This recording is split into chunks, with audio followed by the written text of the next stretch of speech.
Chris mi o vás veľa rozprávala. Neviem, vypičla si.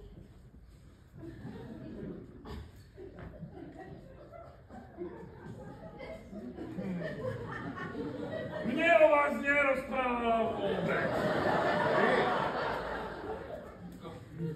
Naozaj, nič, ani slovo. Spomínala, že nejaký manžel existuje, ale nikdy nespomenula vaše meno. Chris, ani len meno. Dovoľte, aby som sa predstavil.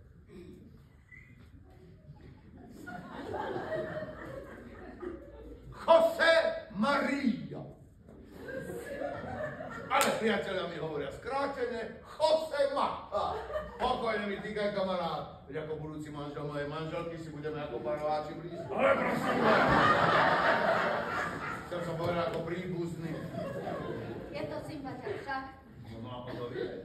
Ty počkaj. Ja ťa poznám.